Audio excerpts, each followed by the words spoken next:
All right, guys. Welcome to KBMOD Podcast. We have no sponsors to go through today, but we do have a Spreadshirt sale, another one.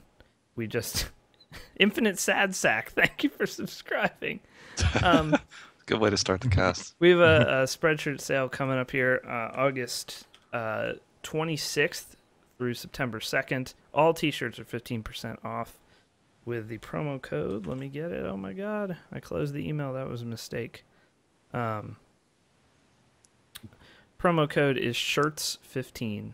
So if only they knew what today's date was to help them forecast when the sale is. Well, today is August 24th, so it's in 2 days. We are also going to be putting a post up tomorrow for a t-shirt contest, community t-shirt contest. That will be community design t-shirts, wholly original ideas. We'll be putting that up with the dates the contest will run, and all the rules and all that stuff will be going up tomorrow on kbmod.com. So make sure you check that out. Also, do not forget, October 24th through the 26th, Extra Life 2014. It's coming up fast. We are already in panic/planning mode, so it should be a blast, though. So we'll see you then. All right, Scott. Nice. Are we good? Yeah, we're good. Is that it? Mm-hmm. Episode 155. I'll say the date again because Dan said it, not with his chest. It is August 24th, 2014, and my approximate time is 7:31:23 p.m. PST.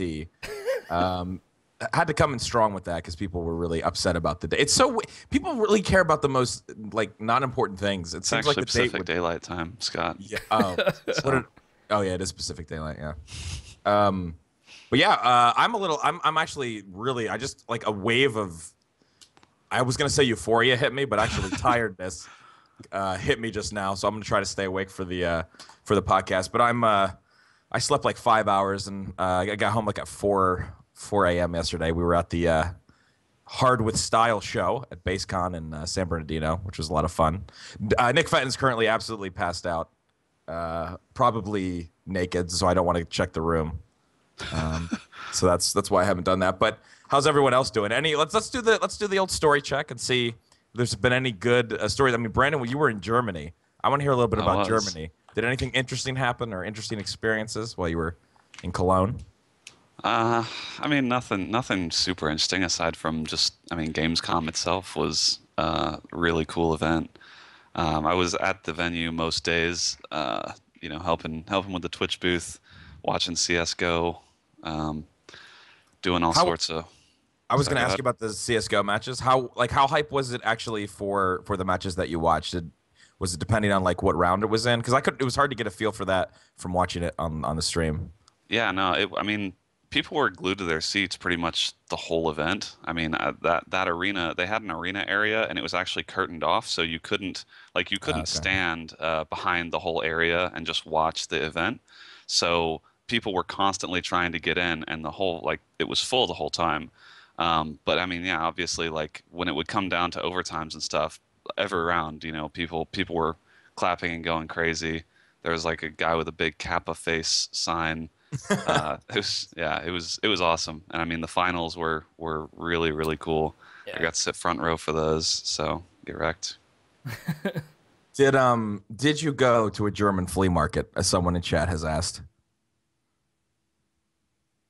Well, no. Oh, no. I was really Is ready. that code for something? Or? Yeah, but that sounded no. I'm gonna also ask Brandon if he went to the German whorehouse. Did you do that? No, okay. But that's also the flea market. Oh. Nice. No, but we did have some great food. I hadn't never been to Germany before, so obviously they make really good sausage and potatoes and cheese. German food is very hearty. And it was they actually had really great catered food at the event for exhibitors, people working the booths and the players and all that. Yeah. It was actually real German food that was catered at that place. So every day I just went and ate the free food because it was so good. Nice. All right. What was it like to be at a convention with 500,000 people? So how smelly was it? I hear it's real smelly. Yeah, so the size of the event is hard to even explain because it's if you've been to PAX before, it is about as crowded as PAX, like when you're walking around, you know, you're shoulder to shoulder with people, but the convention center it's in is like 3 times as big as like the PAX Prime convention center, for instance. It's just a massive hall, and so the booths are a lot bigger, but there are so many more people that you're still, you know, you're still just constantly shouldering past people. Um, and it definitely, I think, smells worse than other conventions.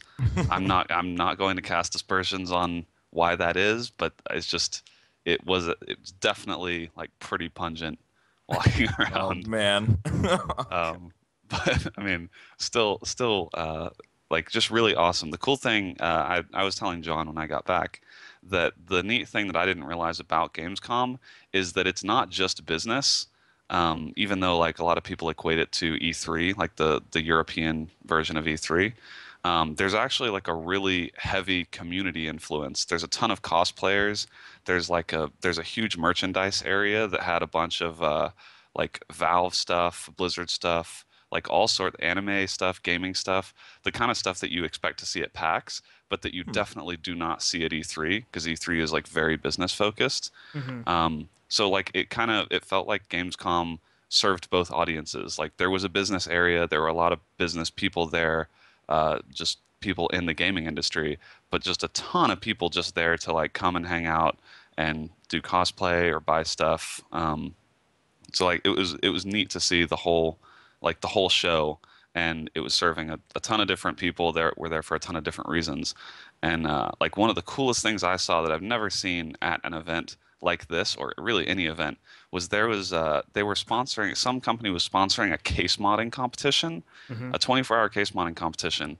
And I posted some pictures on Twitter, but some of these case mods were ridiculous. Some of the best case mods I've ever seen in my life. And for some of them, they actually like they did the competition right there on the show floor. So like people had saws and were like actually doing their case mods right there. So it was neat. Like Germany loves their PC market. So props to you guys in Germany. Nice. You guys doing it right in Germany. Yeah. Yeah. Gamescom's definitely one of the ones Schön.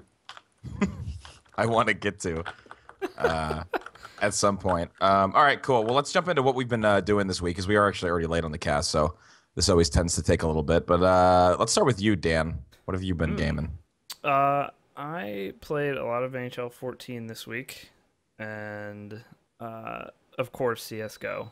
I didn't play that much this week, but I played a few matchmaking matches, and I got to level 87 and some in WoW, but then I was gone all weekend because yesterday was our annual canoe trip. Yes. We take. Oh yes, we need to hear about what occurred on the canoe trip. For those that don't know, some backstory on the canoe trip. Last year, this random dude. So I take a lot of responsibility for this even happening. We went over the timeline this year of how this went down. So I stopped at this island. Like I was like 10 beers in, floating down the river, and I really had to piss. So I stopped at this island in the middle of the river and went to pee. And this dude, and then so everybody else in our little convoy stopped as well. And this dude showed up and was like, he was like on this fishing type boat, and he he showed up and he seemed nice enough. You know, he was just having a couple beers on the river. He like was just chatting with us, talking about normal, stuff, just kind of sort of small talk. And he's like, "Hey man, I might see you guys later on the river. You guys going up to the normal? There's like a normal set of islands that a lot of people use on this particular river to camp. They already are like set up with fire pits and stuff like that. So everybody knows who goes up there where these are. So we went and we camped at one, and this guy showed up, and his name was Robert. Robert, yeah. But so he it started out just normal. We were all partying, getting drunk. I for one was incredibly hammered by the time we were at the island. So by dark I'd already gone to bed at 8:30 because I was just completely trashed. So to me this is even worse because it's like a fever dream.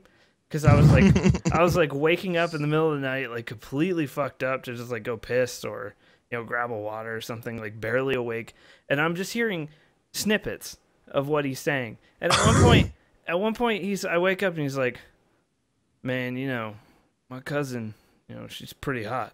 I'd be lying if I hadn't thought about fucking her, And then I'm hearing stuff like this in the middle of the night, hammered, like no idea. And he's like really getting close to our buddy Bill, who was in that Photoshop, like complimenting him on his flashlight, like trying to talk to him about this stuff. He had a Kindle Fire on him, and he was watching Neil Young videos with our buddy Casey on it, like all night.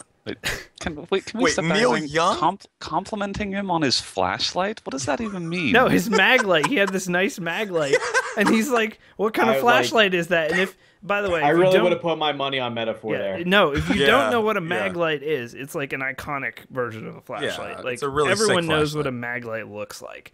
Cops carry mag lights. They're big, big, heavy metal black flashlights, and like he kept being like, "Hey man, what kind of flashlight is that?" He like asked him multiple times, even though it's a mag light. He's like, so he kept watching these Neil Young videos of Casey, and at one point Casey was like, "Yo man, I might cry," and he's like, "I might cry too." And then he told us about his horrible meth addiction that he had at one point. God. Oh yeah. And then he went into this whole thing about how he fiercely defends his family, and like he was like, "I'll tell you what, man. Nobody fucks with grandma." It's like I had forgotten nobody fucks with grandma. Yeah, I forgot about that line. Yeah. So and then he did tell us about how he was like, he had banged his cousin once and like all this like fucked up shit. And then we were like all getting creeped out.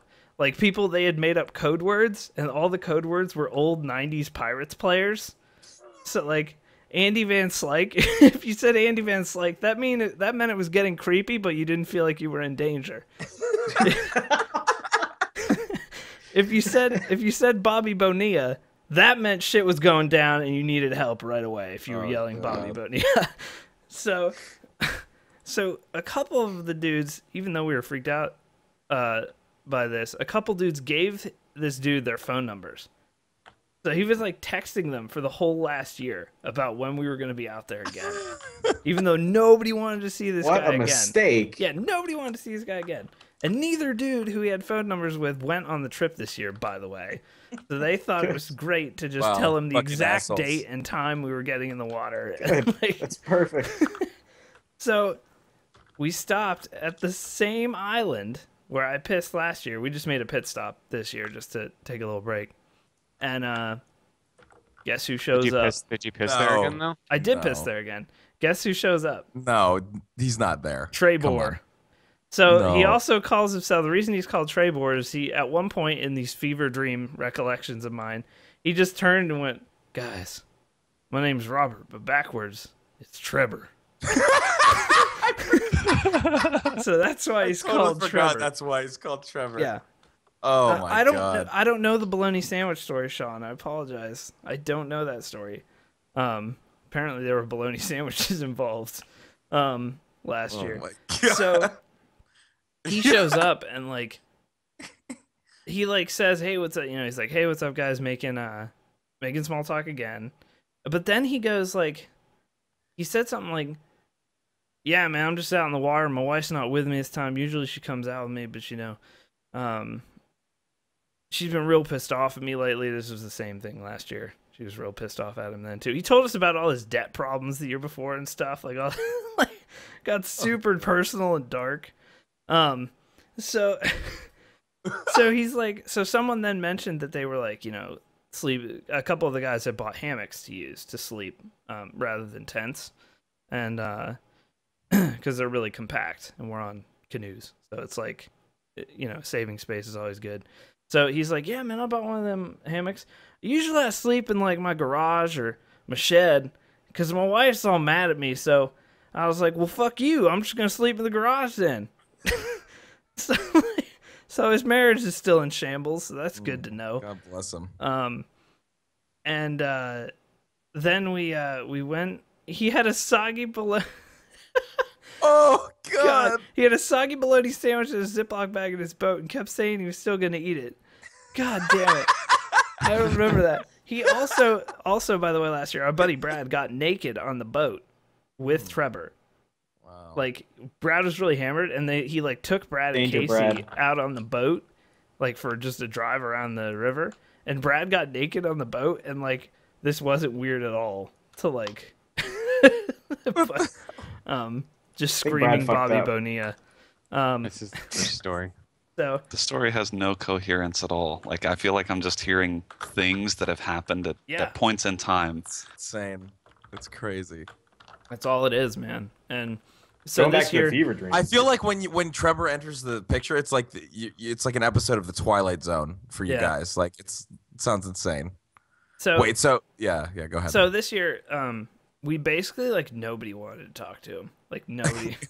So like he talked to a couple guys a good amount on the island, and then we left to go to the same normal island that we usually camp at, and he didn't show up again. Because I don't know if anyone told him that we didn't want to hang out with him, but I feel like somebody said something. Oh God! Because like I think we crushed this man's whole summer. Like he was excited to have some friends to hang out with finally. Yeah. Instead of sleeping in his shed in a hammock. Oh my God! Wow. Well, now you got to worry. Next time you go, he might plan one of his murder rampages. See, that's what I'm saying. If he's mad, at us now, we're just gonna get murdered next year. Yeah. And that's no fun for anybody. No. Holy shit. Well, at least we have these recordings of the Chronicles of Trevor. So we know who Trevor is. That when he kills you, we know who did it. We know who he is. We have his phone number and shit. Well, so, there you go. Yeah. It's good for the record, but. By the way, Trevor rebuilds pressure washers for a living, so his life is a fantastic odyssey.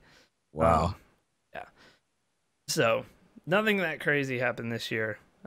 We did drive some golf balls off the island into the river. Oh, you fucking hardcore! But that's about it. You guys are rebels, dude. We didn't do anything. That's so illegal. Did you go to jail for that? It was fun as hell, though. Oh yeah, he didn't stay there. I didn't even see him. Yeah, so I guess he did show up for a little bit. I feel like Trevor probably gets really excited about. Oh yeah, he told us about the huge party at the hippie tree. We were like, yeah, that's great. You go do that. We're gonna stay here. Yeah, it was just a chill trip though. It was a good time this year. Nice. We were pretty glad that everyone kept anticipating him coming back a second time. So like we're all like, man, I hope he does not show up again tonight. So he didn't though. He just has his like $20,000 Sea-Doo, whatever the fuck that thing is. It looks like a damn stealth fighter. Yeah, get a ton of money. Rebuilding these pressure washers. Yeah. Well, he did tell us he was $50,000 in debt last year. So God bless him. So probably that jet ski is probably a big part of it. I'm gonna guess. Yeah. Holy probably. Moly. All right. So what did you game this week, Dan? I guess you already covered that at the beginning, huh? Yeah, not just not NHL, pretty much. Yeah, just a lot of NHL and Okay. Yeah, not much this week. Blah. What about you? Pretty much the usual stuff. I've been playing the old WoW and CS. I've been playing a little bit more handheld stuff because I have a lot of time on BART, and I'm sick of reading and being a fucking nerd. So I've started playing a little bit more. I bought a Vita right before I came out here and used it like a decent amount, actually. Like that's actually kind of a sleeper system. It's pretty good, actually. The user interface is like fantastic, and there's a couple of decent games on it. So I started playing a game called Persona 4 Golden, which is like an advanced edition of an old JRPG for PS2 called Persona 4, obviously. Really good game. It's really weird. It's really Japanese. It's JRPG, and it is like a JRPG. It is super Japanese because it's about you play this main character who's a silent protagonist I don't really like. I don't like silent protagonists in really story-driven games, but he moves to this small town in Japan from the big city, and he's the new kid in school, and immediately people start dying. And not that anybody suspects him. Yeah, but like random people just start getting murdered. And basically him and his friends find out that there's this whole other world like dimension that can be accessed by going inside TVs. and there are monsters inside that like basically people somehow one way or another get dragged into the TV world, and they meet the dark side of their own personality. The game is very much about personalities and relationships and stuff. And they meet the dark side of their personality, and if they're not able to overcome it, they basically die. They show up back in the real world, brutally murdered and hanging from like a telephone wire or something. Yeah. So and basically it's interesting because, and I don't know if I like this yet, but it is interesting at the very least. You have to counterbalance going into the TV world to save your friends who are being picked in and dragged off one by one, and being a high school student. So like you literally have to attend class every day. You have to manage your time because basically after several days of rain, that's when the spirits inside the TV realm get restless and start killing people. So you have to watch the weather forecast, and basically by being a high school student, you also like raise your stats because your personas, which are like your summon abilities that are strengthened by your bonds with other people, are strengthened by deepening your friendships and stuff like that. So you actually have to create these like relationships in the game, and that increases your ability to fight inside the TV world. So basically, but you have to counterbalance that with your time limit. You're like, okay, it's raining right now, so I really have to go in and save this person, but I also have soccer practice, so I don't really know. I don't really know what I'm supposed to do right now. So I had to tell my waifu that I wasn't going to make it to drama club because I had to go in and save what's her face. But you can't tell anybody that, or else they'll think you're crazy. So it actually is a really interesting dynamic, and it's interesting. It's kind of like half high school, like almost dating sim, and half like crazy action fantasy RPG. Very interesting game. I desperately want to play it, like dead serious. I really it's actually want to play Persona 4.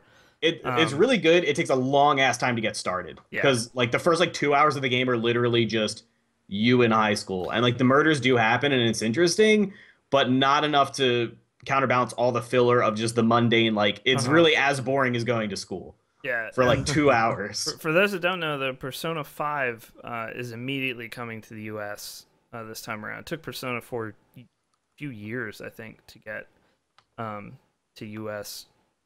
Markets, but so yeah, if you're into that, the new one will be straight away to the U.S. So that's a good thing.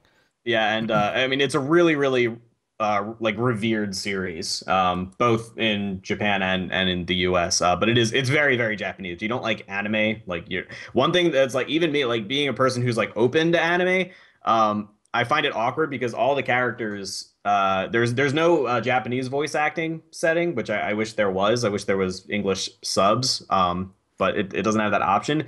So characters are using Japanese honorifics in English speech with no sense of irony whatsoever. So people will be like, "Oh, Yakiko senpai, like I'll see you after school," and it's like, "Oh, don't do that." It's just like kind of cringeworthy. Like I find it really, really awkward personally. But other than that, it's pretty damn good game overall. I also on the handheld side, Nick, in my addiction, recommended Hey Ice King, Why'd You Steal Our Garbage, which is the new Adventure Time game. That's actually really good. I don't know if anybody has watched Adventure Time because it's like a cartoon for kids, but it's actually like a really good show. Yeah, it's really smart. Yeah. What are you holding up right now, Dan? I was holding up a picture of we cooked bagel bites and Tostino's pizza rolls on a campfire. And that's pretty excellent. Let me tell you right now, bagel bites just taste like pure carcinogens when you do. So don't do it. They're just. I bet. Oh my god. Probably because it is carcinogens. Go ahead. Sorry. Okay. So Adventure Time is a cartoon. Now there was kind of a period as far as cartoons go. Like when I was a kid, when we were kids, we had some of like the greatest cartoons of all time. We had like Rocko's Modern Life, we had Ren and Stimpy, we had like Rugrats. We had some really great cartoons. And then there was kind of just this period of shit. Like Jimmy Neutron is like one of the worst shows ever created. Like offensively unfunny, really poorly animated. Jimmy Nostrobos. Yep. And then there was a while where basically animation studios found out about Flash and all the animation was really terrible for a while, and like nothing was good. And like I watched cartoons for a long time after it was like age appropriate for me. Like I continued to watch reruns of Rocko's Modern Life and stuff. I just always loved cartoons. And now all of a sudden there's like sort of like this cartoon renaissance where like good kids shows are coming out again, and kids actually, these poor fucking kids who've been dealing with Jimmy Neutron or whatever, now actually have good things to watch. Adventure Time is one of them. Another one is Regular Show, but Adventure Time is actually really, really good. It's really well made. It's legitimately funny. The animation is like goofy and actually like has effort put into it, but it's still like really, it kind of reminds you like a Casey Green comic. If anybody reads Casey Green on he's a webcomic artist. So good. He's incredible, by the way. But Adventure Time, also after a while, it goes through like the whole goofy, silly kid. But it starts to reveal itself as having a pretty deep plot, actually. It kind of slowly reveals over time that it takes place in a post-apocalyptic Earth. And because it's like a fantasy land, there's like the Candy Kingdom, and like there's like a princess for like just random things. Like Bubblegum Princess is the princess of the Candy Kingdom, and like there's Hot Dog Princess, who's the ruler of the hot dog people, and you know, silly fantasy stuff like that. But you start to realize that it's because of nuclear fallout and the world ended, and Finn the human, the last, who's one of the main characters, is the last human, so basically, and they start to reveal like a really deep relationship between two characters that were previously unrelated, but like, and one of the characters who was like an antagonist and like kind of a pain in the ass for everybody. He's actually just crazy, but he used to be somebody's friend, and she watched him like mentally degrade, and it's really sad. Like I was like tearing up at that episode. But it's done so well. I highly recommend it. So anyway, they've had a couple of game adaptations, and none of them have been really good so far until this game comes out for the 3DS, and I ended up downloading it on the eShop, and it's very Zelda 2 inspired gameplay wise. It has a lot of the humor of the show, and it's pretty funny. It's not hysterical, but it's very, very Zelda 2 in that you have a world map and then you enter certain areas and then it goes into a 2D action sort of thing. And it even has the whole, you can only use your sword when your heart's which is interesting. But I kind of love the humor that goes into it, because they explain it as your sword only comes out when your heart is full because your sword is a romantic. And it's two main characters, Jake the dog and Finn the human, and Jake kind of has Jake has superpowers. He can stretch, like kind of like a Fantastic Four, Mr. Whatever his name is, Reed Richards, I think his name is. He can stretch like that, and that would kind of like make all of the challenges in the game just like completely easy if you had access to these powers. So they explain, he basically rides around your backpack and does next to nothing, and they explain it as him just being tired. He just doesn't want to help. So that's why you have to actually fight. And like, so it's generally pretty funny. The gameplay is actually good, and the music is actually like really, really good. It has like very, like I said, again, going back, it sounds like Zelda 2. The world overmap music sounds very Zelda 2. And then randomly there'll just be like Anamanaguchi level like chiptunes, sorry. Chiptunes that just sound excellent. Like, it's really good game. And I think it's developed by Way Forward, who I believe did the remake of Double Dragon. And I think former Way Forward employees also created Shovel Knight. There you go. So connections. Anyway. Boom. Scoot. Nice. John, what have you been playing? I know what you've been playing actually, but me? Anyway. Yeah. Been playing lots of WoW, lots of CS:GO. We've raided as a guild twice. Last night didn't go well because my internet decided to shit out, but so we actually have like a raid schedule, raiding 2 nights a week. Dan, get to 90, please. Yes, I will be there. But mostly CS:GO. Actually, all CS:GO, like 40 hours this week too. Good so Lord. it's good. It's a good video game. It An is. excellent game. So hot. Right now, I'm playing a little bit of Far Cry 3. Nice. I know Brandon. Brandon, yeah. Quite a bit of CS:GO. Continuing to ride that train. Hearthstone. I've been playing a bit of Hearthstone. I finished up Nax. I did heroic Nax. I think the last 2 wings were pretty challenging. I ended up actually like banging my head against them for a little bit, and then just looking up decks that other people had done it with, because I didn't really care to spend a whole lot more time on them. But I finished those out, and I watched probably like 10 hours of Hearthstone this weekend because there was a tournament on.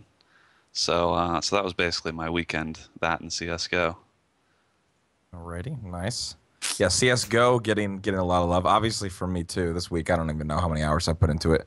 So many. Really hardcore into it. Been playing with John. Played some with Brandon the other night too. Yeah, I agree. CS:GO is a good video game, and I think there's been past podcasts you could point to where I sound like a hypocrite now. So, Yeah, well, but what can I many of say? them, as a matter of fact. Many, yeah. I think there's plenty of them. So I think To be fair, though, the game has been changing a lot. Like, it has the improved game, a ton. The Yeah. game really does change quite a bit, Well, for now better that or you're- worse. Now that you're back, Brandon, and now that the CS:GO contingent is fully on this podcast, Yeah. I wanted to ask you guys about the tournament last weekend, which I think, obviously Brandon was there, but I think most of us watched a shitload of it. I hosted it all weekend and was like hanging out in my chat, and people were having a blast watching. Now, I had a different take on this for reasons that I did not get to fully explain because Twitter is a horrible place to explain things. Oh, I know where we're going. I like this. I want to talk about the what Map selection? let me say the selection of the maps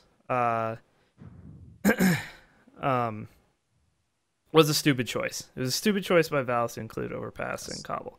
I don't disagree with that. What I do disagree with is saying it ruined the tournament or ruined your viewing experience, because I think you're just lying to yourself and you're full of shit and you need to enjoy something for once in your life. Can we get some PJ Salts, by the way, for Sky Shark and Dalesy, who will no doubt go ham in here? No. Just I agree with the principle that they have said, in that, why would you do this a month before? I completely agree with that. That's not enough time for pro teams to learn enough strats. But on the other hand, you're pro teams. You should probably have been doing this when it was. See, you saying this not fun to watch, like that's just crap. Yeah, I don't agree with that. I think some maps are less fun to watch than others because the game's not as exciting, but I don't think it makes the tournament less fun overall. No, I think actually Overpass is a crazy fast map. I think Overpass is a really fun map to watch. I think Cobble's too many corners. It's too much like walking slowly and peeking corners. I've hated Cobble in 1.6. I hated Cobblestone in Source. I liked Cobble in Source. I did, but this Cobble is not Source Cobble, in any fucking way. But also, I completely disagree with the notion that those maps cost a team the tournament. And then the reason why is all teams were in the same situation. Yeah, they all had to deal with the same thing. It wasn't like, so basically that team still had to play as a team, play well, execute whatever strats they did have, and make shots still. You could have put them in a fucking aim map. They would have had to do the same thing. See, this is where I disagree. I don't totally disagree. I don't agree. I'm in the middle on both. See, my argument is I would rather, like, the fact that Cloud9 had to play, like, that Cloud9 and against who did they lose to? They lost against Nip in the final. They lost against Nip, right? Yeah. Like the fact that ended on Cobblestone. To be fair, like beyond the fact that I think the angles in Cobblestone, I just don't like Cobblestone as a map.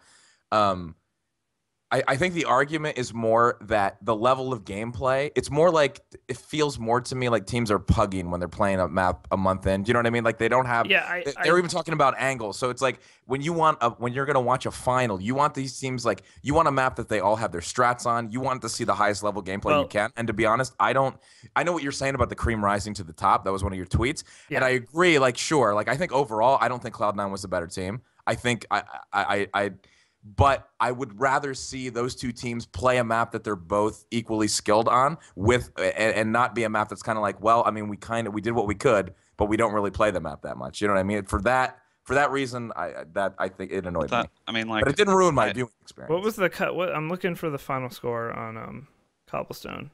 I'm trying to find it. The thing is that they get to do the bans and picks on maps. So if teams didn't want to play that map, there's only one chance that with the random map being the third map that they would have gotten it. So like, I mean, that's the thing. That's where I don't necessarily agree completely, because I understand Valve wants to expand the map pool, and at some point you sort of just have to enforce that. And if teams didn't want to play it, they wouldn't have picked it. And if teams were bad at it, like if you're bad at Cobble, you could have banned Cobble. But you only get one of those, so teams didn't like. It's ultimately up to the teams and their preparation. I can see people's points about like it affecting their viewing experience, because obviously you want to see the teams be playing at their best, and some teams were not because they didn't get a chance to practice it. I can agree with that sentiment. I agree with that, but at the same time, like, it's on them to be ready for the tournament, and they presumably knew they would have to play those maps, right? So it comes down to the preparation, and I think ultimately the best team won. And that's my whole thing is like, and also that final game on Cobble, it was so close. It was fucking hype as shit. It was very hype. And at one point, I believe it was on that map. Someone can correct me if I'm wrong.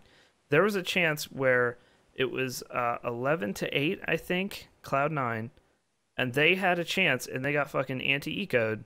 No, yeah. And if they had won that 12-8, it would have broken Nip completely, and they would have won. That round cost them the tournament, not the map. Like, they got anti-eco'd. Like, they could have gone up 4 rounds, Nip would have been broken, and they would have gotten at least 2 more, and it would have been like 14-8.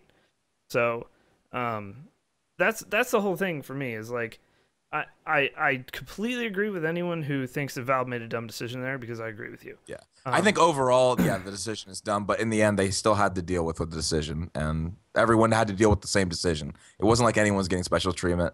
The best, you know what I mean? Like you're saying. I agree.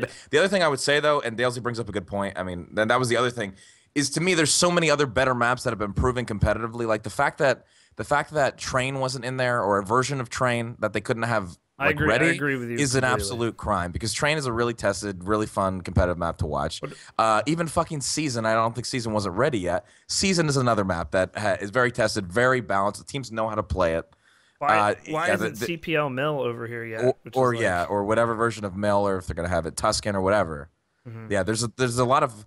But to be fair, the CS community is notoriously against change of any kind, and so I also kind of like the idea that Valve is kind of forcing it, where it's like, just shut the fuck up, and you're gonna play these maps, and we're gonna force you to play them. I don't think that equals really awesome tournament play sometimes at the end, because I do agree, like, yeah, sure, the best team still won, but we probably could have seen some maybe higher level play in maps that they knew. But I don't know. I'm definitely in the middle. I didn't ruin it for me, but I hope the next time they'll have some of those other maps that we were talking about. The tournament broke all CS viewership records, so I'm sure they definitely did nothing right. Yeah. Yeah. No, like I think it was still the best CS:GO tournament yet. Period. Also, the downtime was not that bad. I was pretty hype about that. All right, guys. We're going to take a quick... Sergeant Delay just quoted Sky Sharks. Take out the guns and CSGO. Is he really going that hard right now? So we're going to take a quick 2-minute commercial break here. We're going to quickly go through the news, and we'll be back. Yeah, I wanted to talk about that last week. No, that's good. That's good you brought that up. I forgot about that. Yeah, it's true. But I completely agree that Valve made a dumb decision. Like, I was never against that. But my whole point was... when I linked like Serlin's play to win article, it's like you deal with the cards that you're dealt in the game. So like if it's in the game, you got to deal with it. Like that's true. And all the teams knew for a month, all of them. It wasn't like some team a week before. This wasn't like Cloud9 found out a week before when everyone else knew a month before. You know what I mean? It wasn't like Cloud9 was like, oh shit, we're gonna have to play these 2 maps. No, yeah. I mean, and that's the other thing. Like C9 straight up they lost that eco, like you said, which really cost them the game. But they straight up, there's no excuse. So they weren't as prepared as Nip was. You know what I mean? And that's it. Like everyone had to do the same thing, and we can bemoan that. But at the end of the day, man, all the teams were in the same spot. So if one team practiced more than one other team, then that's what it is. And if they couldn't get scrims and all that stuff, whatever, it doesn't matter. I actually was very surprised that Nip won the whole thing. I really was. They'd been playing. I actually thought they were going to win the moment I saw them lose a game and go to lower bracket, because that's when they win. They looked when they're down whole tournament, but they turned it on when it mattered. Yeah. Let me just say, Hiko, dude, not even a human being at this point. Hiko was playing out of his goddamn mind. I mean, and also, I was happy for Shroud too, because Shroud's been called everything. He even went to All-Star. Online All-Star. Yeah, and when you watch him, you understand totally why. Like before Shroud really proved himself at ESL, like. Even watching his stream, you're like, the guy's a fucking machine. I say it all the time, but he's not human when it comes to his aim. But I was really happy to see him do well. He got some good rounds. The greatest flick shot of all time.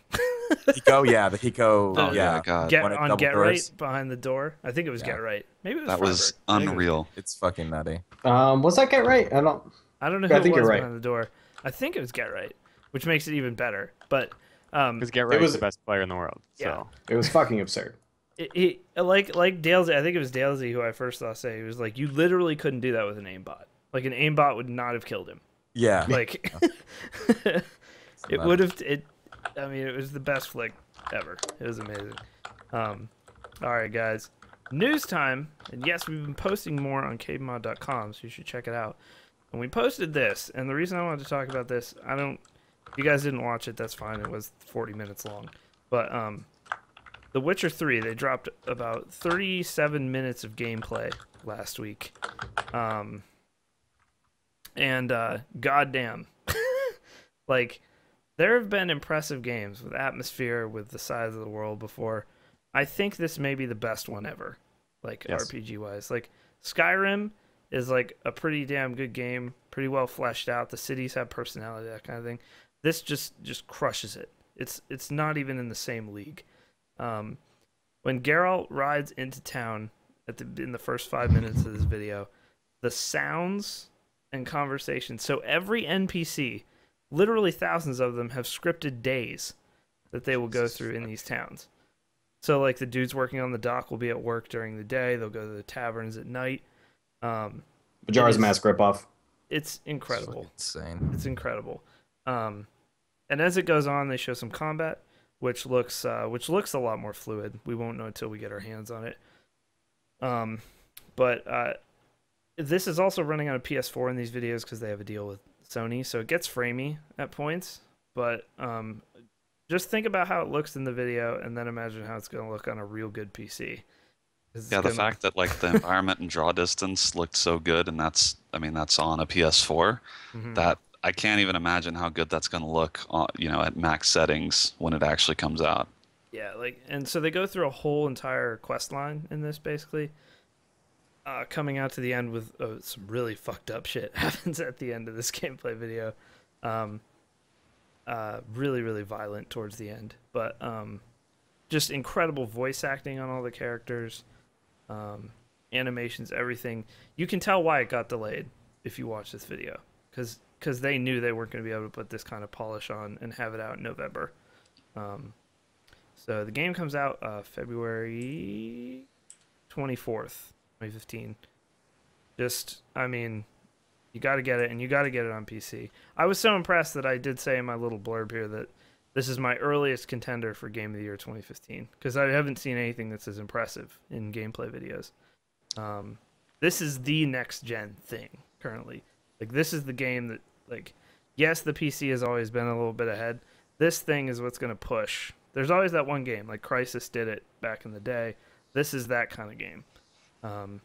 This game is like 60 times bigger than the Skyrim world, which we talked about last week. Like, it's just massive. They talked about you can fast travel, but they have one of the devs narrating this whole gameplay, and he says that it would have been 25 minutes of riding the horse if you wanted to go if you didn't fast travel to the area that he went to. So, I mean, pretty impressive stuff. Go check it out on KBMOD. We also posted some Binding of Isaac Rebirth co-op footage this week. And some Hotline Miami 2 80 minutes of leaked gameplay. Devolver says there's no spoilers in it, but I feel like if you want just a pure experience with Hotline Miami 2, you probably don't want to watch it at all. I'm not watching any of it. Yeah. You know what you're getting. I played a little bit of it at PAX. Yeah. So... Oops, I forgot to... I'll add that real quick. Yeah, sorry. All right. Also, H1Z1, shout out to Jimmy Wiz over there at Sony, is putting a mechanic... Obviously, it's a very DayZ-like game. That's what we have to compare it to right now. They're putting in something called airdrops, which is going to be supply drops that will be random. You'll be able to hear the plane before it's coming. Basically, if you want to murder people... This is probably going to be like, like when there's guns, free guns and stuff you don't have to craft in a zombie game, People are going to come running for miles around on the map to try to get to this. Probably going to be... This feels like Terran Mill South Shore, but in a zombie game. It's like, let's put this powder keg of a situation in the middle of an already tense game. Seems like probably a smart way to sort of force interactions out of people. Mm-hmm. Like I feel like that's something that you don't really have in DayZ. It's like you kind of just you're wandering around, and you know that you're gonna run into people, but there's no real reason that you would engage someone other than just like to troll them or kill them. But this is like a forcing you to say, oh, there's this airdrop. I want to get geared out, so I need to. You have a group that like plans how they can take this airdrop. Like Apparently that seems like a really cool Rust, event. so there you go. But anyway, yeah. So the implementation is what matters. Yeah, the implementation is what matters, and I feel like some high-level players in the beginning of this who have already played a lot of DayZ or a lot of Rust, will just come in there and snipe everybody who's going for these things. New characters just running in. So, No Man's Sky, which I'm hoping there's something at PAX Prime for it. I highly doubt there will be. Not playable for sure, but something. They put out sort of how their algorithm works as far as the number of planets this thing can generate. It's a small number. 18.4 quintillion planets. So yeah, not that big. You won't be visiting all of them. Let's just put it that way. Here's what it say. Visiting that many planets in the game of a rate of 1 per second would take about 584 million years. So wow. Numbers. Is this the game that ends human civilization, or I don't know. Like, it's incredible. It might. It depends on how fun it is. It would take 7.3 billion people working from birth until death visiting a planet every second of their lives to see all the worlds combined. There's 8 billion people on Earth roughly right now. Well, there goes the mic. It's just been dropped there. Yeah. This game's making me nervous though, because how many? Six-man team, which I bet is bigger now. But yeah, but I feel like how hype we are about something directly relates to how disappointed we'll be on this podcast. Here's what I kind of like. Yeah, I sort of agree that I worry when I see things like this that doesn't really mean anything. No, it doesn't. It seems mean like anything. fluff. Saying 18 quintillion planets doesn't actually mean anything. It just means that their randomizer is really good. You shouldn't run into like the same thing right. Yeah. more than once. But that's a good thing. Which is good. Good, but it depends on like the permutations. What separates one instance of a planet compared to another instance of a planet? Like if there are two, they're technically different, but they differ very little. Like the landscape is similar. Like I don't know. It's hard to explain what I'm trying to say, but like I know what you mean. There could be very many planets out of these 18 quintillion that look and feel very, very, very similar. Yeah. What defines a very exactly. Like will I have one rock, one pebble that's different from another planet, and then they're like, this counts? Yeah, like this looks like it's built for a press release. Yeah.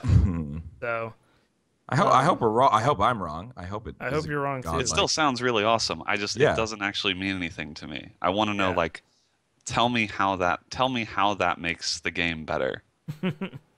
Yeah. I want to believe. Yeah, me too, because that game just sounds so fun. New Path of Exile expansion is live. Those of you who like that game, the very much hardcore compared to Diablo 3 ARPG. If you like that kind of thing, you'll want to go check it out. Forsaken Masters is the name of it. You can find these masters out in the wilderness areas, and they can give you further training, further spells and missions and crafting and modification options. It looks like you also can get player housing in the game now. Huh. Yeah, you can. I was actually watching somebody stream it. It was pretty cool. Yeah, I've been meaning to play that game since it launched, and I just haven't really done it. It's worth it to play through once. Yeah, I mean, if you I'll play with you if you want somebody to play with. I haven't really gotten into it yet. Yeah, it's fun. To me, like, you can play Path of Exile, you can play Torchlight 2, or you can play Diablo 3. They're all basically the same thing, but they all have their own quirks and differences that will cater to whatever style you want. Path of Exile is very deep.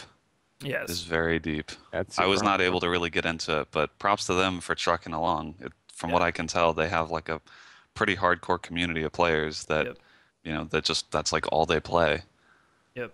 So, yeah, you can get hideouts, which are customizable towns. So that's very cool. That's very unique to this genre for sure.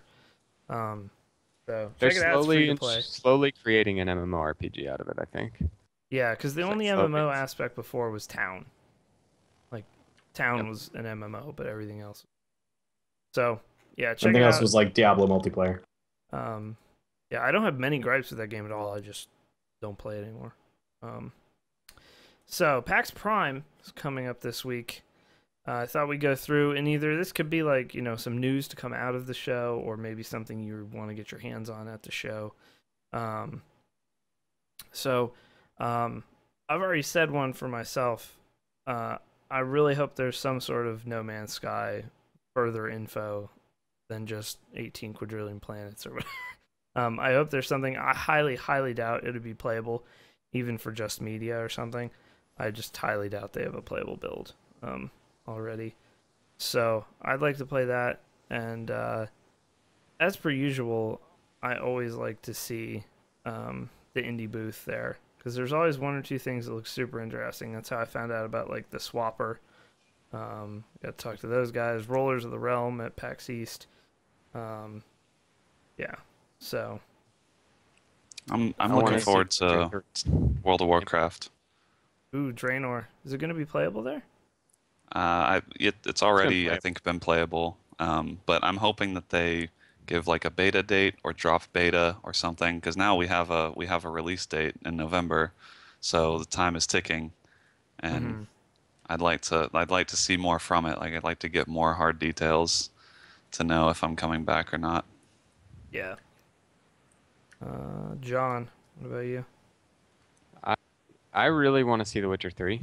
Like, I want to see it in person. It'll be a playable build. It was playable at E3. Yeah, I want to like get up close and personal with it and just see how attractive it really is. I think that other than that, like the indie booth is usually what I like the most.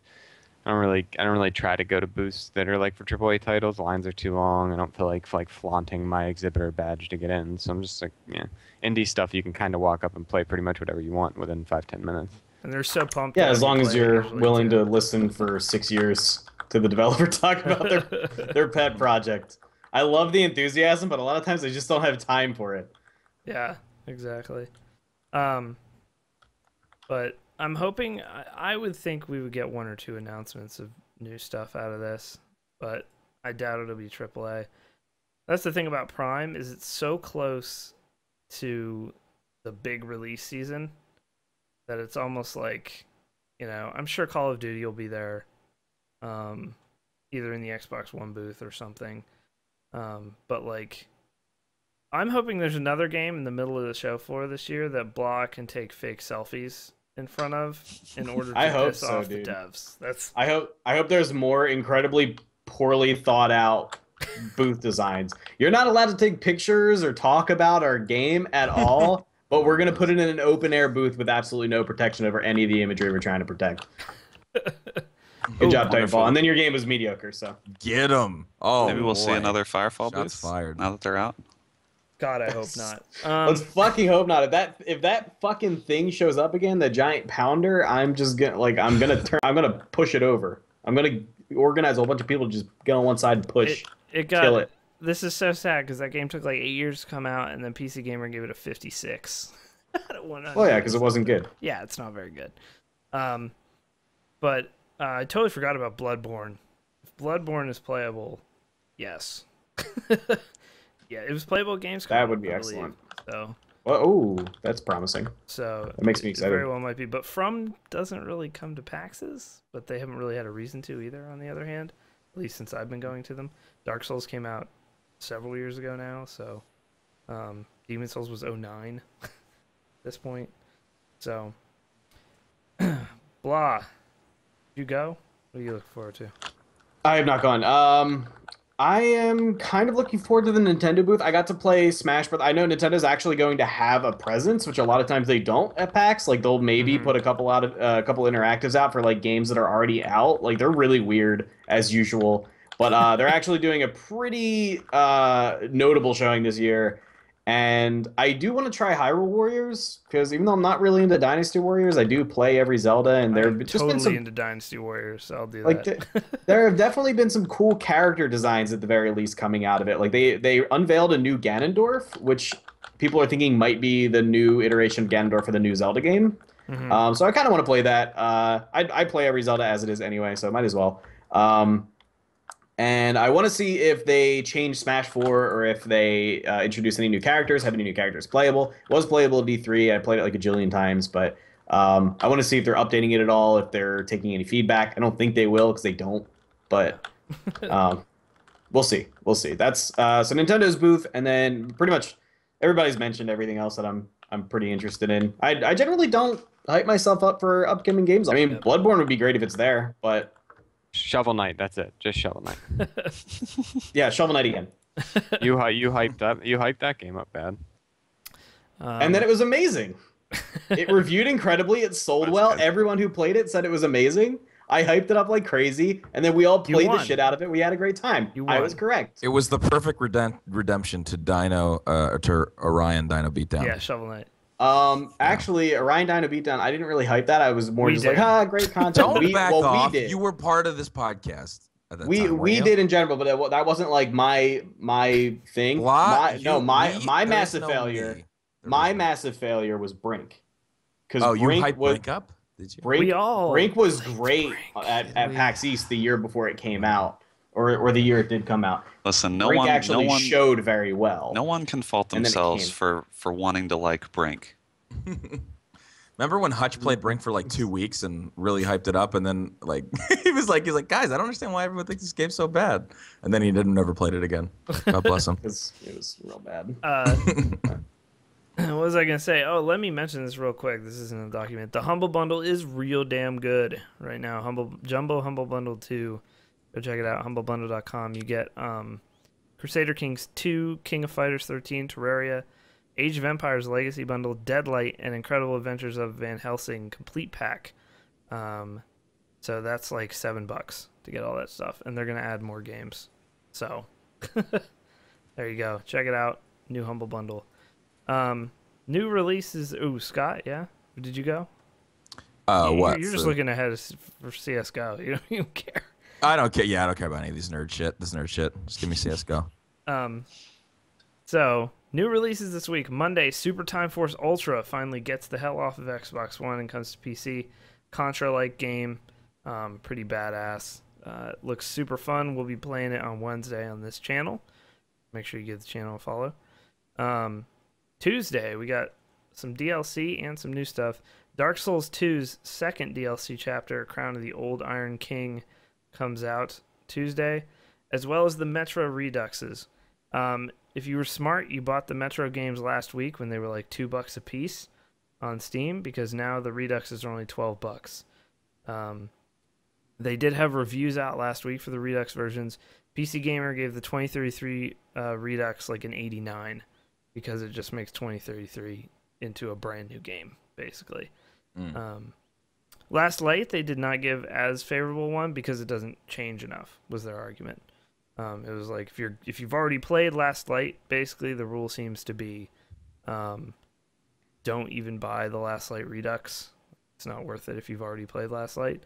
But even if you've played 2033, you should definitely pick up the Redux, because it's going to be a whole new game. It'll basically be 2033 in the Last Light engine, and that's totally worth it. Those games are phenomenal. You should play them anyway if you don't have them. Also, The Walking Dead Season 2 finale, out of nowhere seemingly, is coming out on Tuesday. Episode 5. We'll be playing that probably next week or the week after on this channel. Finish up our playthrough. The Clem is a badass bitch edition. This is my playthrough where I just try to kill every one of these annoying fucking side characters in Season 2. Wow, spoilers. So, not really. I mean, unless my opinion is spoiling the shittiness of the side characters in this.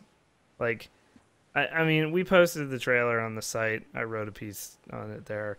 It's just not season 1. Like, season 1 had the interplay of 2 really great main characters with Clem and Lee, and that just isn't in this one. It's basically Clem fending for herself with a bunch of whiny bitches.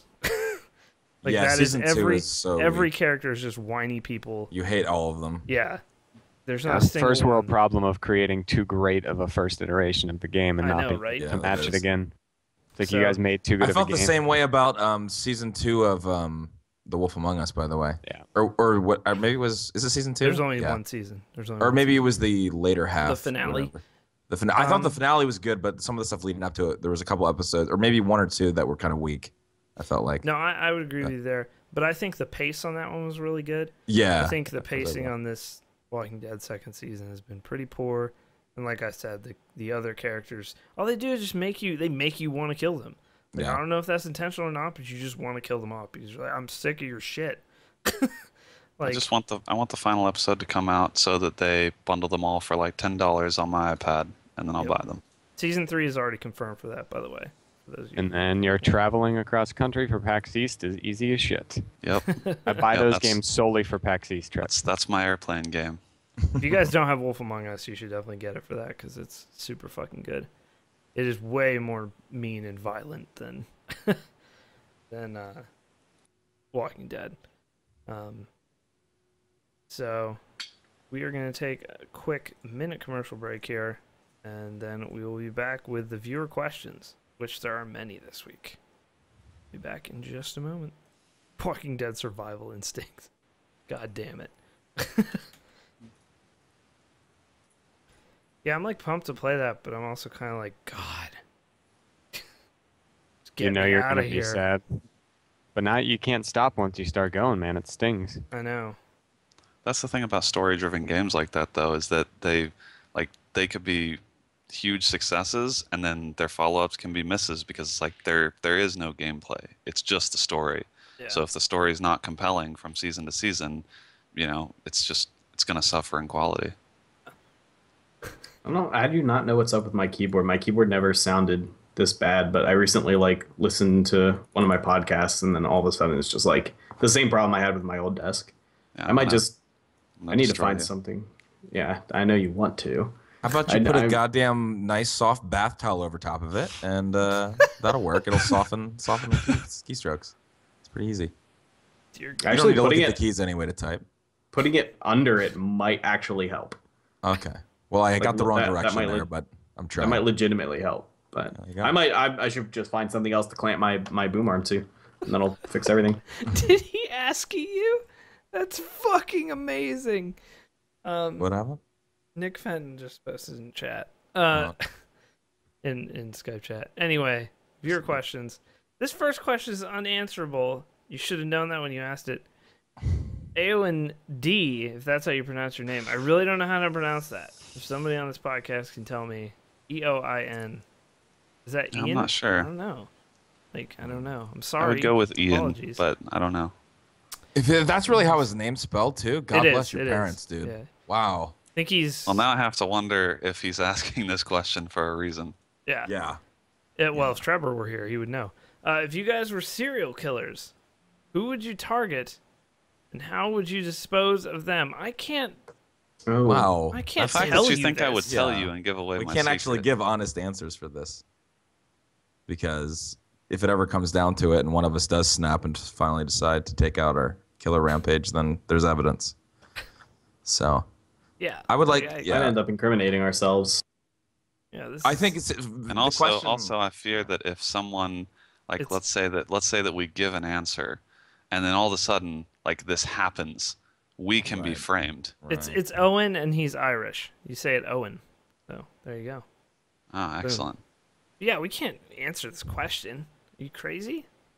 Like, throw their body parts everywhere is not a valid option. No, I was talking about. I mean, a different way to maybe take the question is like who, like if you had to. I was saying about this on stream, but I was saying that how Sark is one of the most calculated people I've ever met, and if I had someone that I needed to be dealt with, I would 100% bring it to him, and he would come up with an easy, like, foolproof plan that there would be no way be able to be traced back to either of us, and like the body would never be found.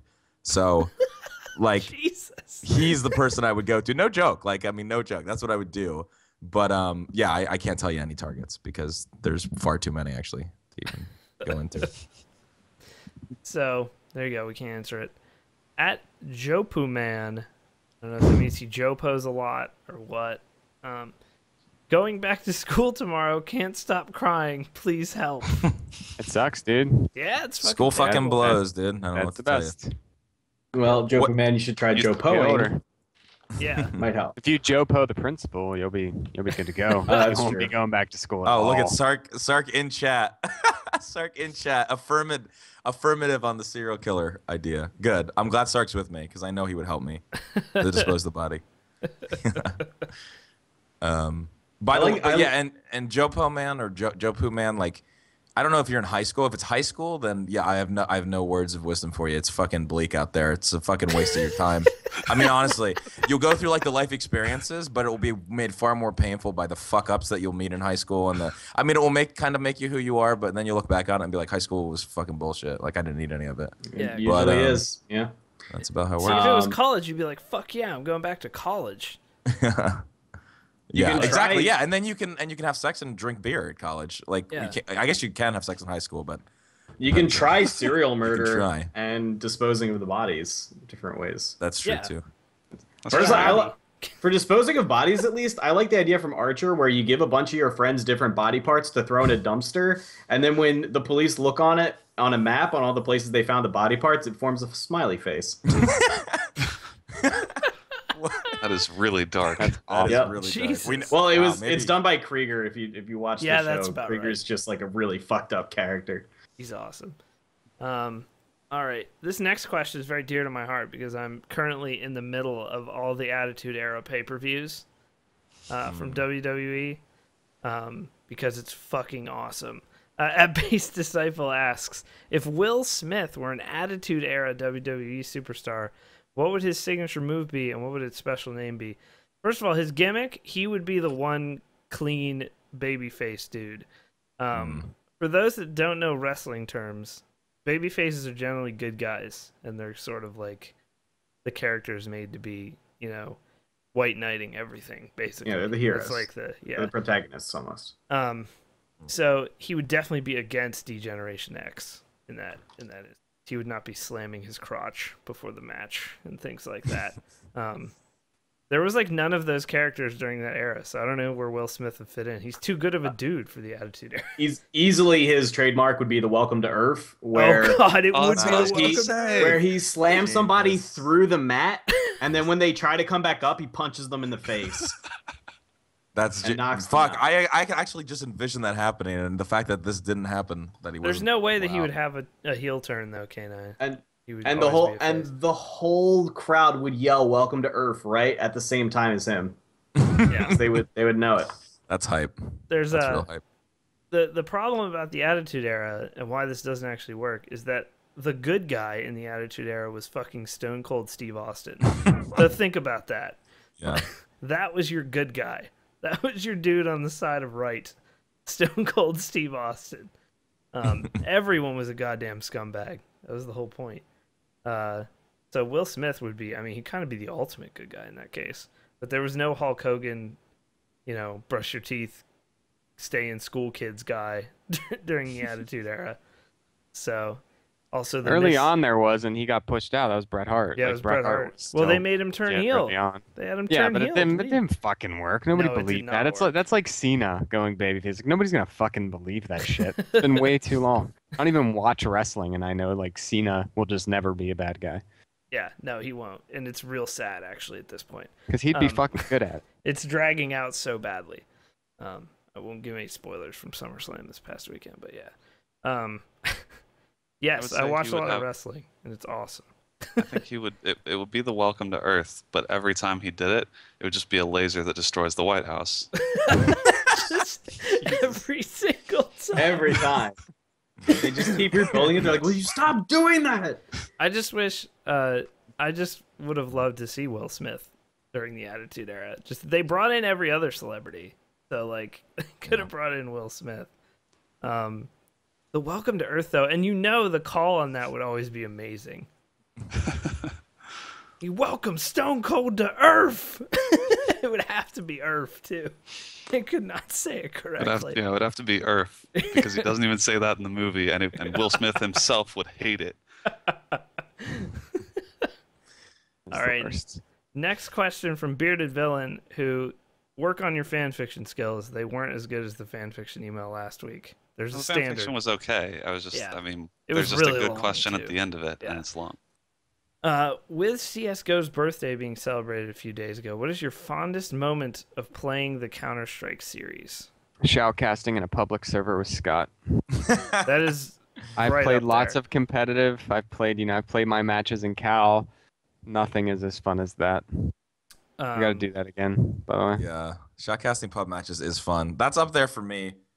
Also, back when same thing. Like I've had some fun competitive games and some good competitive matches when I was playing competitive, but fucking Dust 2. I mean, for me, like the meat of a lot of my Source, the beginning of Source career was playing on a Dust 2 24/7 server where you would go in every day, and like you got to know all of the community of the people on the server. And like, they had the ranking. So you took top 5, top 10. And my goal was to be number 1. And I remember I played for months and months and months and like was improving a lot. And my day of victory, a couple things happened. One, there was this Rob fucker who played on the server, and he was always number 1. And he would play on hours when shittier kids, like it was crazy. Like the kind of like people like you only played late at night when the shitty kids are on. That's how you're able to jump up the rankings. And that's what Rob did. And he was a real piece of shit. And I also think he cheated too. I honestly think he cheated and he walled. And he pretty much, by the way, Nick Fenton just came in and shut my door while the podcast is going on. Apparently he doesn't want to hear the podcast. So the same day I got to number 1 on the server, I also had one of the most incredible. I wish I had been recording at the time. I don't think I was recording video on my PC. I had one of the most incredible. So this was a 20 or 10v10. I think it was 10v10. So it was 10 on each team. 10v10 was actually sort of perfect on pubs, just because like obviously you wouldn't want it for actual competitive. Exactly. But you could get really competitive 10v10s on some. Yeah, servers, and the people on the server that were like decent were actually really good. And a lot of those people still like ended up playing competitively. But I honestly have never had a round like it in my life. I was a terrorist in the B-bomb site. My entire team dies. There were 9 CTs left, and I had a deagle. And I honestly I had one of those rounds that like you dream about. I hit 7 deagle headshots in like, I don't know, maybe 15 seconds to like whittle it down. And like right away, as soon as I started doing that, I was like, they're going to think I'm cheating. And as I was doing it, I was like, I don't even know how I'm doing this. And I hit 7 deagle headshots. I think I killed the 8th guy and I survived long enough and the bomb went off or whatever. And that was like my coming out party to the server. They're like, this guy's a fucking god. And then the other half of the server were like, he's fucking cheating. And that was the same day I also got to number 1 and I beat Rob. And then there was this whole drama with Rob where Rob called me a cheater. And people in the server were like, he's not fucking cheating. And that's why I think Rob was a cheater, because he couldn't accept the fact that I was actually better at him legitimately. And anyway, that was like the best round I've ever, like one of the sickest rounds I ever had. Fuck you, Rob. But yeah, fuck Rob. Anyway, it's fine. I would say, I had some fun playing back in the day. Back in the day, we used to go on like servers like that, like 24/7 Dust, and then we would all change our names to some sort of like, like all titles of pornos, or like just real. Because I was in a clan. I was in a clan called NC3 for a very long time. During Source, and we actually like played Cal and all that stuff. But we had a pretty popular 10v10 server. It wasn't a 24/7 one, but we liked it to be, all competitive, type mindset. That's where we met Nixon and all that stuff. But yeah, going into servers and doing like a 10-man pyramid with Negevs in the back, or whatever the Negev was in that game. Like just doing ridiculous shit on pubs, like fun stuff. But I think my fondest memories in CSGO so far, my ace, AWP ace with a collateral, which is on YouTube. Oh, yeah. That was ridiculous. And then the comebacks that I've had with Dalesy and Skyshark and others, I don't think it's been the same team every time.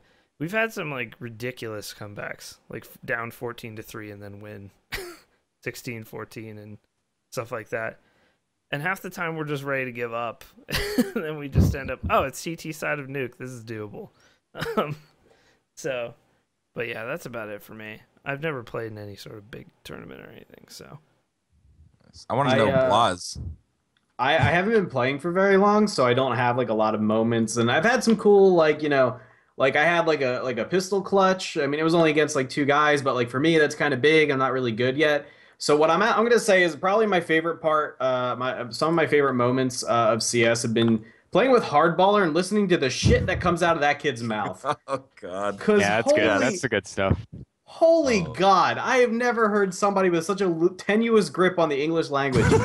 I'm amazed. Dude. Like so. What was? I'm trying to remember the exact phrasing he used.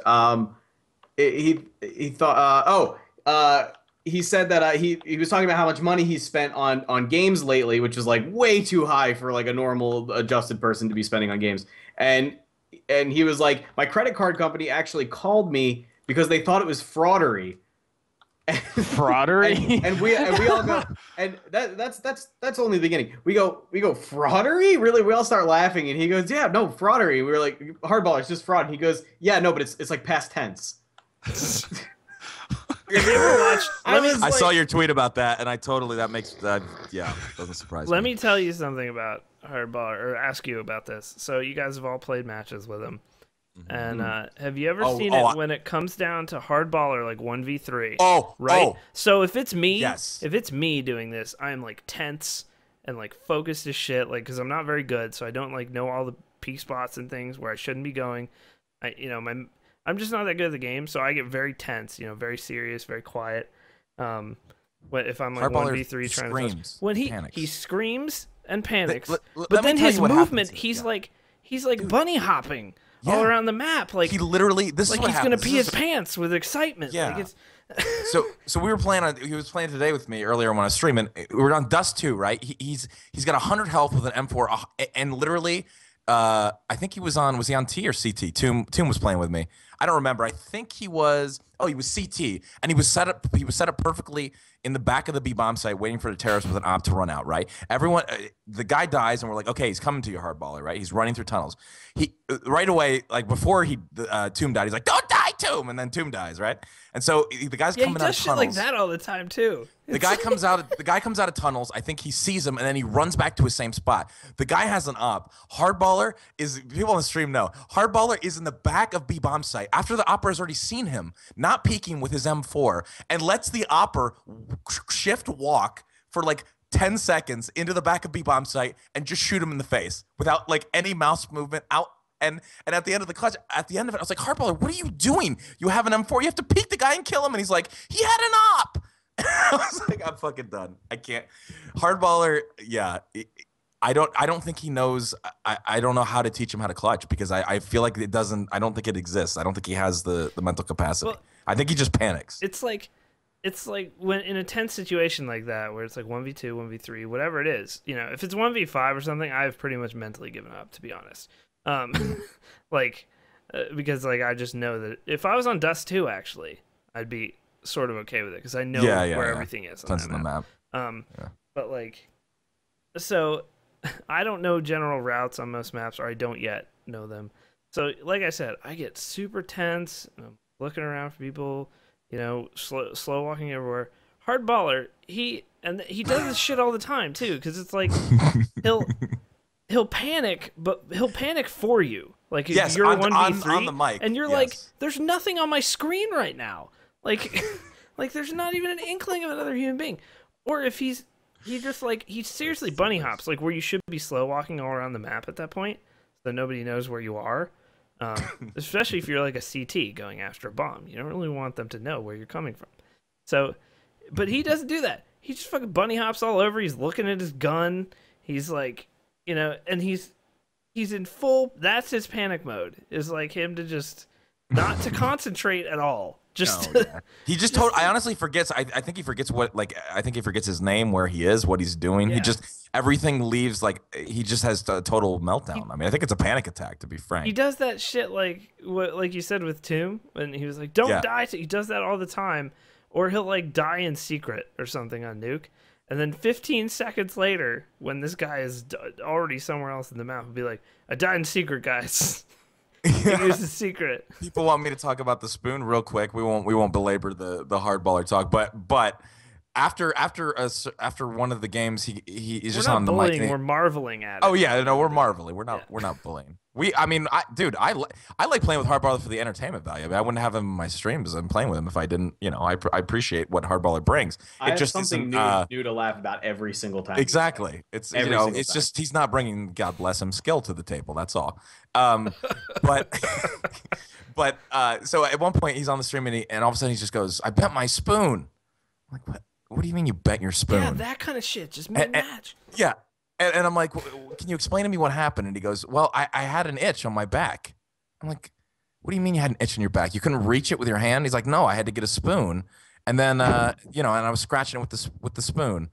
And I was just like, I mean, this is the kind of stuff, like, this is hardballer. I mean, he's a very unique individual. And I think on some level he may be operating on a certain I mean, I don't know if he's been checked out, but I think there's some stuff that we just don't know about him yet. But I think he might be a Rain Man. He might be. He might be a Rain Man. That could be very true. He might just it might be. All right. I have a good story here. Oh God. About, because my favorite, like, I have a lot of memories of Counter-Strike, but it's one of the first games that I actually played pretty hardcore as a middle schooler, I guess. And so I remember I used to play on a couple servers, and I cared about my stats and played with the same people all the time. But I finally got a headset. This was the first time I had ever gotten a headset and plugged in and had voice chat. And I just remember playing Office on this pub. And so there were a couple servers that I frequented, but I actually found an old screenshot that is from April 2003. Holy shit. Oh my God! This is my desktop. This is my desktop, and look at Windows at Kazaa rolling down there in the corner. This is basically my God, look at this him. is my life in 2003. I wanna go through this. I have Winamp playing Trapped Headstrong.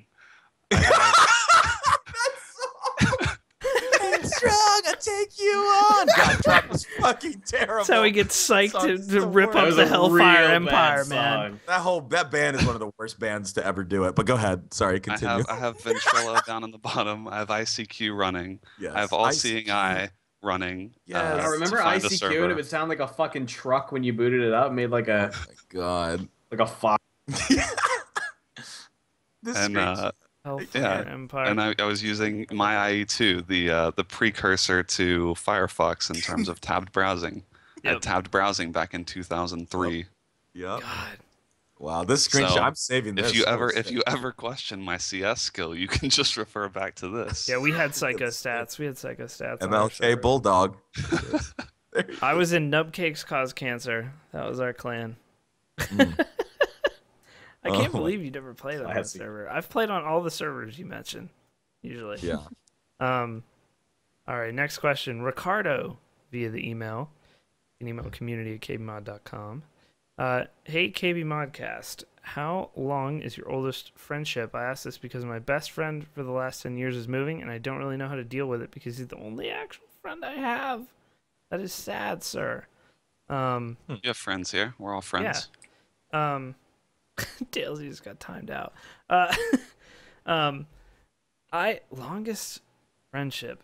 So I moved to a totally different state when I was 12. Pretty much none of them are before then. I don't have any friends from before that time, really, that I've kept in touch with. I would say, I don't even know. I've known John for 10 years now. Yeah. But people I went to middle school with and I'm still friends with, so 19 years probably at this point. It's kind of insane. I went to college with a bunch of people that I was friends with in middle school, so we kind of, but yeah, 19 years, I think. I have no childhood friends that I still hang out with. My best friend from middle school is still somebody I guess you could say is a friend, even though he's a huge piece of human garbage that still lives at home with his mom and does drugs. Jeez. Wow. He's pretty shitty, and by friends, I mean, like, I would be sad if he were hit by a bus, but I don't know that I'd be that upset, you know. He was probably on drugs, and that's why he got hit by the bus, so. Damn. But yeah, probably like since I was 5, so almost 24 years. Mind you, I mean, I don't know actual just legit advice. I mean, I don't know. What's my legit advice? I have no advice. I mean, that sucks. I guess friends, so. make more friends, have more than one friend. I mean, I don't. You know. Wow. Diversify. Well, no. Okay. Diversify your friends. Diversify your bonds. Okay, go ahead. Okay. An online community can help you a lot. That's true. Nowadays, especially, everyone's interconnected. It's not a weird thing to have a lot of online friends or primarily spend most of your social time online. My current best friend, we've been friends for about 12 years. I would say 12. Yeah, 12. I think I started high school. When did things get sexual between the two of you? Probably like 5 minutes after we met. Oh, we met in a health class in freshman year. He gave me a little tugger under the desk. Nice, dude. Yeah. So my best friend before that, we were friends for 15 years. We're no longer friends. Rather not go into detail. But speaking from when I fell out with my best friend of 15 years, if your friend is moving away, count that as a blessing, because a friendship that long can end in much worse ways. And when that happens, when that person is just gone and there's no going back, you can't even call that person on the phone. It's like losing a part of you, somebody who you've been that close to for that long. It was almost like losing my right arm or something. I didn't know how to operate. I didn't know how to go about my day. I suffered massive depression after we split as friends, and it was really, really, really rough. And a lot of what helped me was, funny enough, my World of Warcraft guild at the time. They were the only, not my only friends. I still had my real life friends from high school and stuff, but soon I dropped out of school, and it was just like a really, really dark time. But my rock was people who I met with and played with every day. I don't really recommend burying yourself in it like I did, because that's just as unhealthy. But those people can help you through, and you'll find some very strong relationships. Yep. And yeah, that's good advice. Yeah, it's not like when I was in high school, when if you were talking to someone over the internet, chances are they were a pedophile. So that's true. Those pedophiles move on the tech fast, man. Early adopters. But now, having friends in WoW Guild or something like KBMOD or CS:GO or whatever it is totally, at least it should be accepted by most people these days. So it's been a while since I was in high.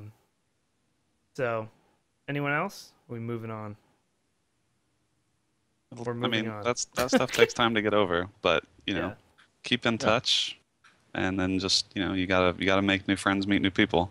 And if worse comes to worse, you can always go on. Just piano. Yeah. Really? Does that work? I'm gonna try that. Piano.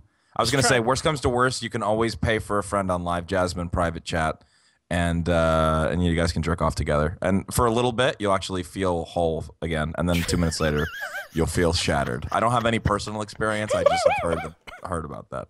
So. Try Tinder. It's good. Josh B asks, you are trapped in a room with a silverback gorilla. Your only weapons are clones of yourself. How many clones of yourself would it take to kill the silverback gorilla? So, okay, well, go ahead, Blah. I don't know if you know this, but silverback gorillas are like real strong and large. Yes. And they eat about vicious. your body weight in vegetation, and then crap about your body weight in vegetation like every day. So they're not really to be trifled with. And Now, I was actually just I read this question. I was in the car with my friend Ritz Plays coming back from doing some clothes shopping for PAX, and I posed this question to him. He said three because he thinks one could basically be the bait and get while he's being torn apart. The other two could like try to tear out his eyes. I don't think that would work because I feel like the first guy would be just instantly like smashed and just battered and broken and not be able to occupy the beast for any more than like 5 seconds. Yeah. Yeah. But a realistic scenario, he would probably just like backhand swing all of us like into the wall, and they would all just get crushed. So I am thinking that the only way we would be able to bare hands kill a gorilla together would be to throw enough clones at him that he drowns in gore after he has torn us all apart. Oh my god! And he literally drowns in my clones and trails in blood. Yeah, I feel like that's the only way. Christian Antonio, shout outs to the New Bloods in chat. 1, give the gorilla a tugger and befriend him. That's it. That's totally accurate. So my answer is like yours, Blah, but I just said enough guys to be able to pin down the gorilla and then jerk him off because then he'll just pass out. So have like your 20 guys holding down his arms. You get him excited. You jerk him off, and then he's probably going to be, I don't know, maybe hopefully less rageful, and you might be able to walk out of the situation. But yeah, absolutely. This question 100% ends with you jerking off a gorilla. Hey, now 100%. Listen, I am all for being diplomatic, especially when it comes to gorillas. But the question specifically says how many would it take to kill the gorilla? It does say kill. It. Yeah. So you could jerk him off to weaken him, and then tear him apart with clones while he's asleep. Yeah. All the clones that were pinning him down can now also dive on him and just try to shred him. I don't think you can punch a gorilla to death. I honestly feel like that would be like you being punched to death by bunny rabbits. It just wouldn't happen. Because he's absent Scott's strategy. Like I literally think it would take hundreds of clones of me. Yeah. No, that's true. Seriously, that's what I'm saying. Do I have to are these clones mindful of themselves? Like he's categorizing them as weapons. So I mean, well, I think they're literally copies of you, and you have to know how you would react in a situation where you know you're gonna die. Wait, are they even sentient? Like, do we have to use a clone of ourselves like a bat, or can they actually? Yeah, fight? like that's my whole thing. Is like I weigh 160 pounds. Like I can't swing around 160 pounds in any sort of wieldy way. Like I believe he was saying that we are by weapons. I think this question also hinges on: are we allowed to have all the clones at once? Yes. Because maybe I could have 20 to 30 of me, but if we're just saying that like clones have to go in one at a time. Oh yeah, well then you're fucked. Yeah, then you're fucked. One at a time? Oh, that would be like thousands before this gorilla just eventually got tired enough. People until like the gorilla, it was like be multiple days until there hadn't been enough food or water. I think after hundreds, I could exhaust him. Like if each new clone was ready to fight, I could slowly wear him down. So we actually have to have a number though. So what would your number be? How many of you? Like 1,000 to kill it. 250. It's probably safe. That's good strategies. I don't know. For me, I'd go with a 300. I'd go a little over your 250. I feel like a gorilla would be able to murder 250 of you without getting tired. Well, I mean, he would be tired, but not tired enough to have a single one of you. Also, you have to kill him as well. Yeah, you have to kill him. You can't just tire him out. I mean, 1,000's a really safe bet, but because I mean, he's gonna start to get tired, and then maybe you could like take one of his eyes and try to like burrow into like his brain and like rip out his brain. But like, yeah, he would wake up again. That would be like a whole new adrenaline rush for the gorilla. This is an animal. Like, this motherfucker's pulling out my eye. This is an animal, and animals overall are more prone to push themselves to the point of death, like exhaustion-wise, yeah, that's true, than humans. Like we will stop well before that point, most of us. Even athletes know, when they are completely spent and generally have nothing left in the tank. Like horses run themselves to death. Like they will run themselves to death if they need to. And this it's funny how they run themselves to death when people are riding their backs, hitting them with whips, but let's not get on that road. Well, they'll do it anyway. Deer will do it too. They'll run themselves to heart attacks to get away from stuff. Like I feel like this gorilla would defend itself until its heart exploded, basically. So it'd have to be an endurance race at that point. So I think 1,000 is a good bet, but you'd have to keep him busy for hours. Like you would have to. There's no other way. All right. Final email here. An update from a few weeks ago. If anyone knows, Vape Sensei, aka Fatattack, he asked us some questions about an upcoming vape competition, beginning of August. It seems that competition has happened now, and his legend has grown. I'll read you the email. Fatattack82 writes, after literally blowing the competition away with my hashtag vape smoke at VapeFest 2014, I've become a national icon in the vape community. People look up to me, and people want to know everything about me. The only problem is I have a secret. My real name isn't Vape Sensei, it's Fuck Sensei. My parents were hardcore vapors when I was born, and instead of thinking a name for me, they just kept hitting the vape to escape their problems.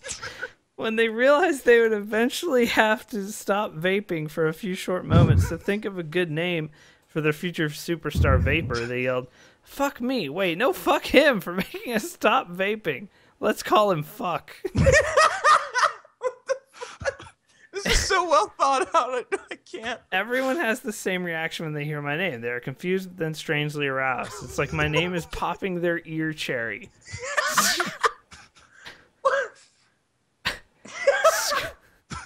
School is extremely hard because every time a teacher would ask me a question like, "Fuck, what's 23 times 3?" I would never know if they were upset at themselves for not knowing or if they were asking me. People would walk by me and think to themselves, "There goes that fuck boy." So KBMOD, how would you embarrass your kid for their whole life? Buckle up, Fatattack. Wow, what a legendary fucking question. Wow. Popping ear cherries. That had fucking substance and fucking backstory, and it all made sense. That's a standard you're all held to. That's fucking incredible. That is that's one of the best ones I've ever heard. Your your story doesn't get read. That's why. Yeah, that's what you're competing against. Standard has been set. Yeah. We have some good last names to like fuck with our kids. I can name my kid Leroy, and then that video is really old, so I would actually, I think you actually have to do that. I have to name my kid Leroy. And then since the video is pretty old and a lot of kids won't like understand the reference, so they can't make fun of them, I would just link it. I would infiltrate my child's friend circle, posing as like a 10-year-old boy. This which is I do sounding all the time like anyway. real creepy now. Yeah, I know. But hey, if my goal is to ruin my kid's life, I got to go all out. That's true. And so I would infiltrate him. I would link them. Hey, I found this really funny video. Let's all make fun of Leroy for it, and then just depart. And I would have to do that every year when he made new friends. So I mean, my last name's Johnson, so I could have gone with Big for my child's name. You can name him Hugh Johnson. Yeah, Hugh Johnson. And I could have done Small or Tiny. I could have given the nickname Tiny. That's true. That's actually pretty good. Tiny Johnson. Good. Not bad. A lot of people. That's already going to happen. Like, you might as well give him that nickname so that he's comfortable with it. Yeah. Because once he gets to school, he's like, they're going to give him that nickname That's anyway. an easy You one to name do. him Fat Veiny Throbbing. Fat Veiny Throbbing. It's as blunt as possible. Like on the birth certificate, when they're like, "What are you naming your son?" Like Fat Veiny Throbbing Johnson. They can't tell you. They can't tell you. They know no. they can't They're allowed That's to true. do They that. can't tell you no. True. You are allowed to do that. Fat Wow. Veiny Throbbing Johnson. Good lord. Exactly. Just do it. I should have In named him fact, Cave Johnson. you were unsnipping your balls for this specific reason. Yeah. I should have named him Cave Johnson, but that wasn't a thing, I don't think, at that point. Maybe I'm wrong. Cave Johnson, was he in Portal 1 at all? No, he was Portal 2. Oh. All right. So that lore didn't exist back when I had my first child. So I named him Hunter, though, and a lot of people who I played WoW with were like, "Is that because you play a hunter?" And the answer is yes. That would The be answer, terrible. the answer was it. No. The answer is no. Hunter S. Thompson, right? Yeah, Hunter S. Thompson is part of it. Also, you'll learn this someday, people, if you have kids. It's just whatever name you both can agree on, which is not many. Which is not many. So, I mean, you could do He wanted stuff... to name his kid Johnny Autism, obviously, but Yeah. she wouldn't let him go that deep into the World of Warcraft references. That was my first World of Warcraft character, and by level 19, that name was changed. I didn't notice for like 3 days. That's the best part. I logged on for like 3 straight days. They're like, why is your name Inwi? That was what they had renamed the character to. It's like some generic troll name. Like, god damn it. I don't know. I don't know how it ruined as far as I mean, we're talking about naming conventions, but well, let me tell you, my buddy Barry, who we've talked about in this cast before, the man who takes jokes way too far, always to the point. This man quit his job to go see a Hillary Duff concert in college because it was a joke that he really liked Hillary Duff. It's the best. So I fear for his children. Yeah, he already has a son. I fear that he's gonna do when this kid is like aware of his surroundings, like 2 or 3, the pranks will just begin. There will be some long-term prank that he will play that will last till this kid graduates high school. His entire lifetime. I know it's going to happen. Yeah. I don't know what it's going to be. It'll be the joke is going to be it's not even his son, but he raised him as his son this whole time. And no, I can totally see that. Yeah, like it's not really. And everyone else would be like, that's not fucking funny. That's horrible. Yeah, it's pretty funny. It's pretty good. No, it's all in service of the joke. I feel like he would like put brazzers on like all his pictures for his whole life, and then never tell him about, like never mention it. Like that'd be something Barry would do. I mean, the best way to embarrass your child is to have any kind of presence in their life during their high school years and like be visible, in general. Like, so you just try to get in with, like, if I had a kid, I'd be like that cool dad always, but I'd be doing on purpose things that aren't cool, but trying to act cool so that he'd never want me around. And I don't know. There's a lot of fun stuff you can do with that. What you don't realize is you wouldn't actually be cool. Right. Exactly. Well, that's great. Thanks, Nick. Go for yourself. Well, the whole thing is like, even if you like your parents in high school, there's always the moment in high school where you're like, God, fuck these people. Yeah. Yeah. Of course. What are you? So, I mean, yeah. But that is it. Thanks to Fatattack. That question there. Ear cherry. We need like we need a wall of fame for some of these. We do. I have all these documents, so it's not hard to find them. But thanks to everyone for watching tonight, episode 155. If you're going to be at PAX Prime, we'll be around. Come say hi. At least some of us. For Brandon, John, me. We'll be very hungover. Who else is going? Note that we will likely be hungover. Oh, yes. At all times. Yeah. Absolutely. Yeah. Nikon will be there. A few other people. So come check it out. Follow all of us on Twitter. See our handles on the screen. Make sure you follow at KBMOD Gaming on Twitter. And check out the site, kbmod.com. And please use the multi-stream for events and things that you need it for. Yep. And go check out the Minecraft server. It's doing quite well. So... And the Mumble server. Mumble's hopping pretty much every night with people playing CSGO and other games. Yep. Yeah, we've had 30 people on for a while the last couple nights. Yep. So go check those things out. kbmod.com/servers. As far as streams for the upcoming week, we do need to mention this due to PAX. I will be streaming the Crew Open Beta tomorrow night, the second round of Open Beta. I'll be streaming that. Nikon, I think, is doing his Tuesday stream. Hex will be on Wednesday. Tim will be on Thursday. But then there will be no podcast next Sunday. No podcast.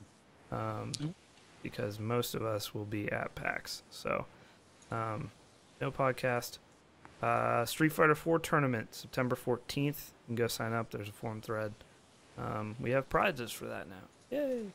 So, go check it out. We'll see you guys next week. Later on, bros. Well, 2 weeks from now. Oh, 2 weeks. Sorry. 2 weeks from now. September the 7th, I believe is what it'll be. So, next podcast, September 7th. See you guys then. God